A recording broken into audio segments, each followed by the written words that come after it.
Ça s'appelle avant. Où est l'argent? Où est l'argent? Sud Radio, la radio du rugby. Bravo. D'ailleurs, j'étais sûr qu'entre gentlemen, les questions d'argent ne se poseraient pas. Ça, c'est mon or.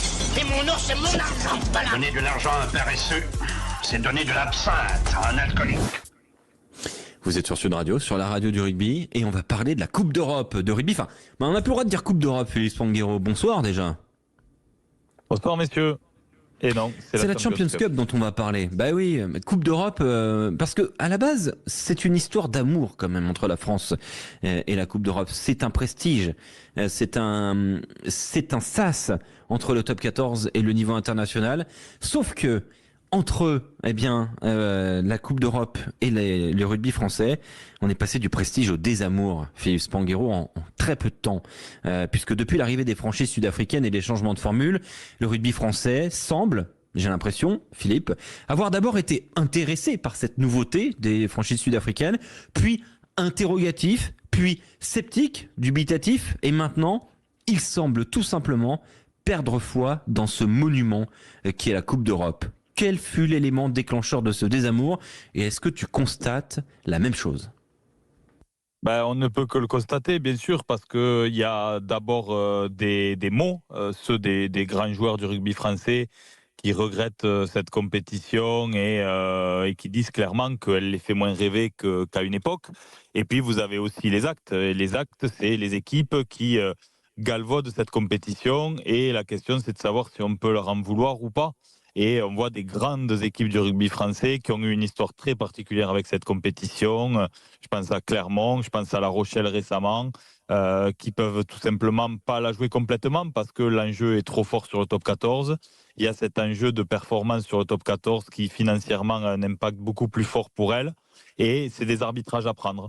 Et les équipes ont malheureusement pas la profondeur de banc souvent pour jouer à fond sur les deux tableaux.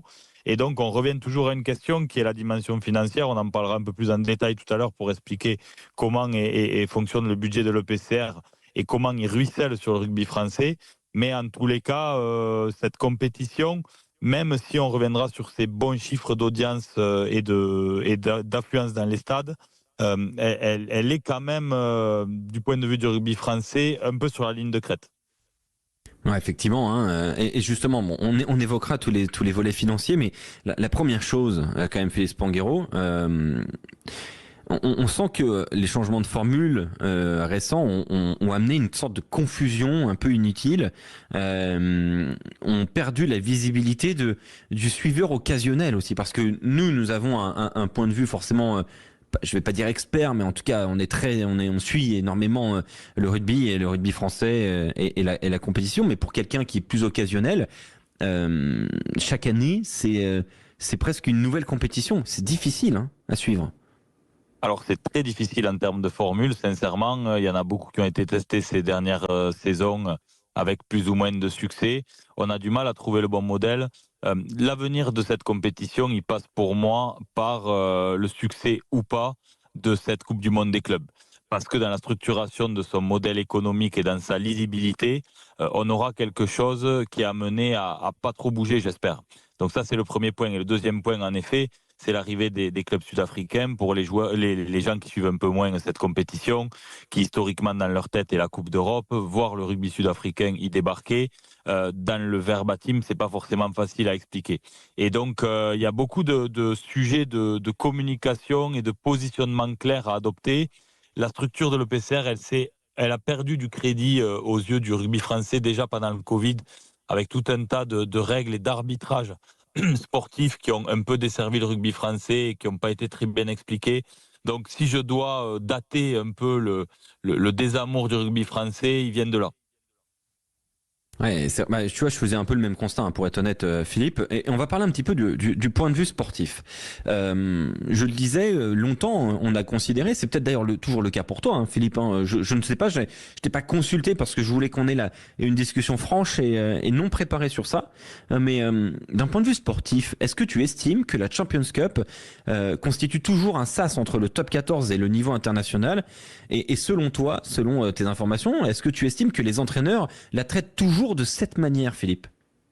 Non, mais mes informations, j'en ai. Je parle avec des staffs, mais on voit très bien concrètement ce qui se passe. Quand vous voyez le déplacement de La Rochelle ce week-end en Afrique du Sud et l'équipe qui est alignée, quand vous voyez l'impasse qu'a fait le Racing la semaine dernière à Ulster, voilà, il n'y a pas besoin d'avoir les confidences des staffs pour se dire que cette compétition est malheureusement reléguée au second plan pour certains, sans lui faire offense forcément, mais je le répète, il y a des arbitrages à prendre.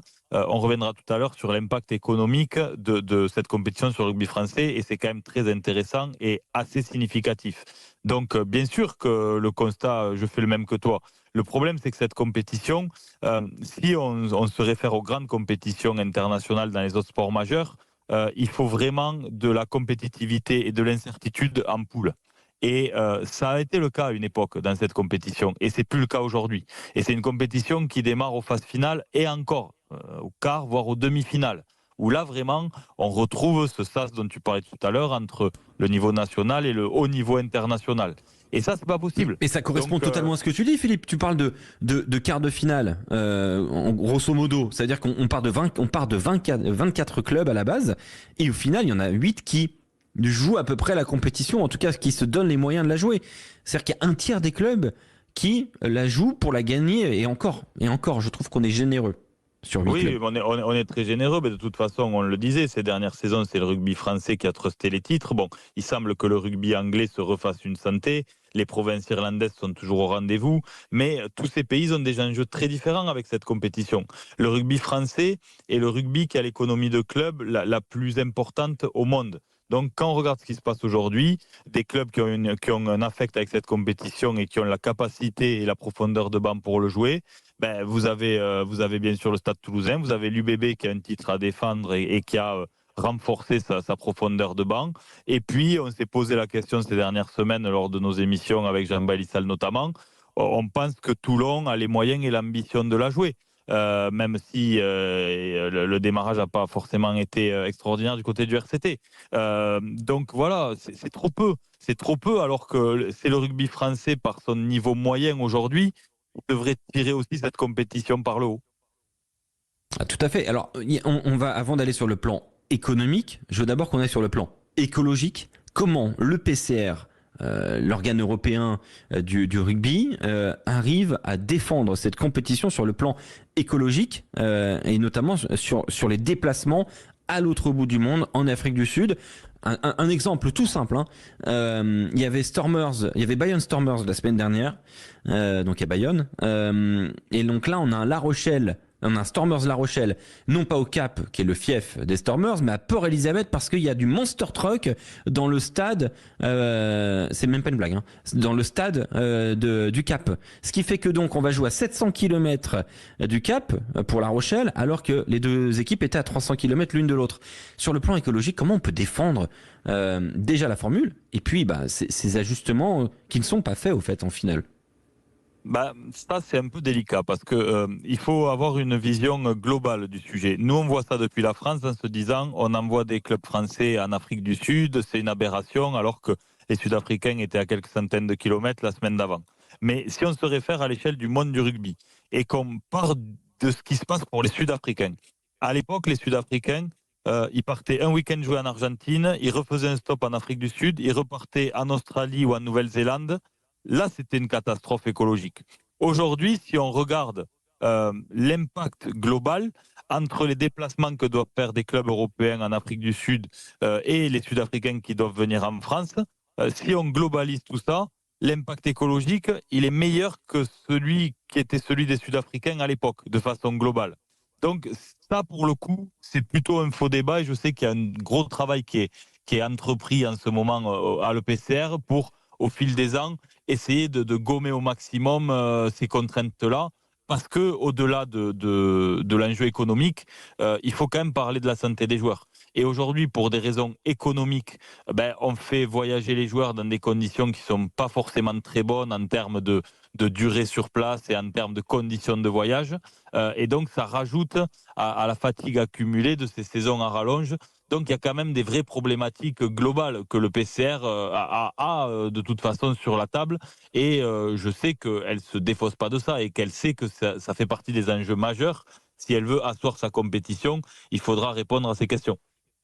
Alors, je jette un peu un pavé dans la mare, mais c'est quelque chose qui m'a beaucoup été, en préparant cette chronique, qui m'a beaucoup, ça m'est beaucoup revenu, de la part d'acteurs du rugby français notamment, qui évoquaient qu'il y a maintenant 3-4 ans, les franchises sud-africaines voulaient s'installer le temps de la Coupe d'Europe dans des bastions en Europe, que ce soit à Genève, que ce soit à Amsterdam, que ce soit en Belgique ou en Angleterre, pour tout simplement pouvoir accueillir là-bas. Et puis, l'idée a été abandonnée parce que, encore une fois, c'est ce que l'on m'a dit, donc c'est pour ça que je veux vérifier avec toi, Félix Spanghero, parce que Investec, qui est désormais le sponsor titre depuis 2 ans de la Champions Cup, est un groupe bancaire et de gestion de patrimoine international anglo-sud-africain et qui travaille sur la venue d'avoir et de propriétés de sociétés européennes en Afrique du Sud. Et que, du coup, ça ne rentrait plus trop dans ce qui était initialement prévu pour les franchises sud-africaines. Est-ce qu'on peut y voir un lien,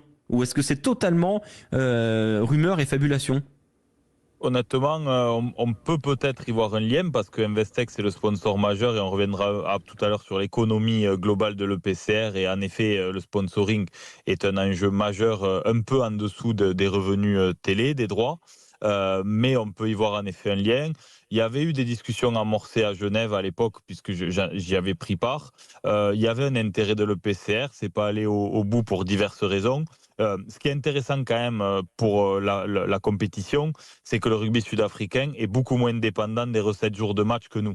C'est-à-dire que si vous proposez ça au Stade Toulousain, c'est impensable. C'est-à-dire que la perte de jouer à domicile entre les partenaires, les relations publiques, le prix moyen d'un billet, etc., ça se chiffre au-delà du 1 million d'euros largement. En Afrique du Sud, c'est pas du tout le cas.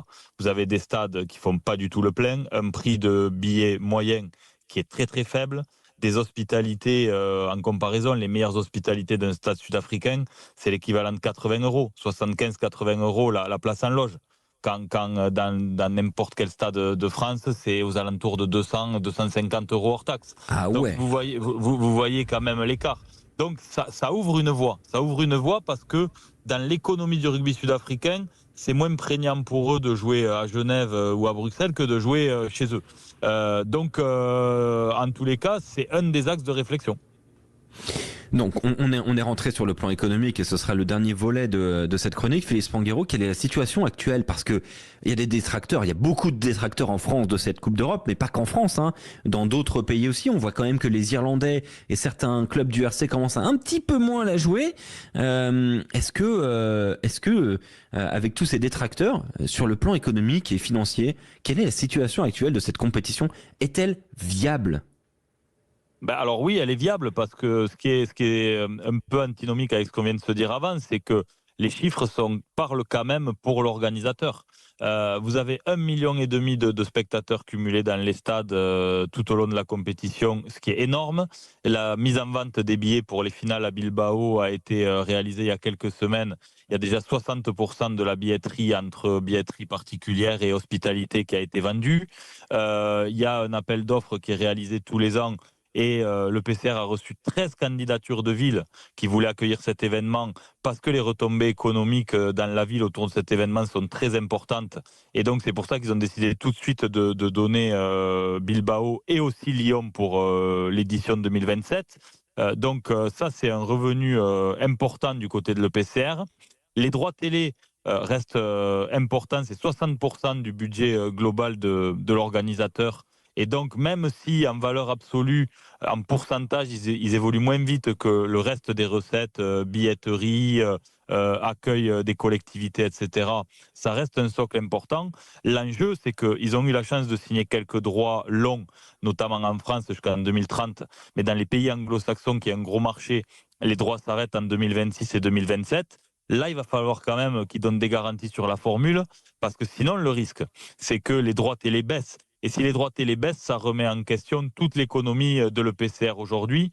Pour terminer aujourd'hui, pour voir l'impact quand même de cette compétition dans le rugby français, je me suis intéressé aux chiffres.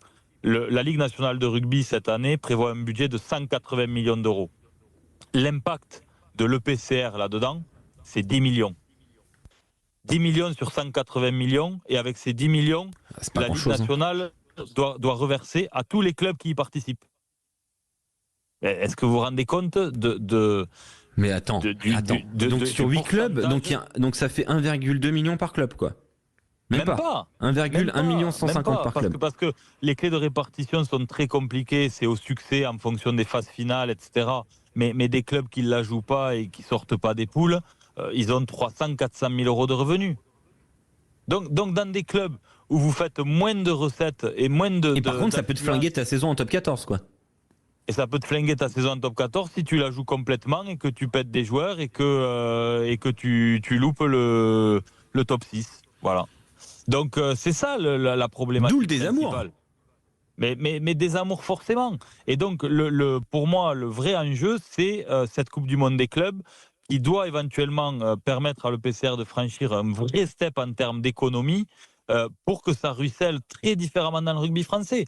Et si demain l'impact, au lieu d'être de 10 millions sur 180 millions, il est de 25 ou de 30, ben, vous verrez forcément que les clubs le joueront un peu différemment. Si en plus des règles sont mises en place à côté sur les possibilités de salary cap, de profondeur d'effectifs, la façon d'intégrer les contrats espoirs là-dedans pour agrandir encore l'effectif. Enfin, il y a des discussions derrière qui peuvent servir la réflexion.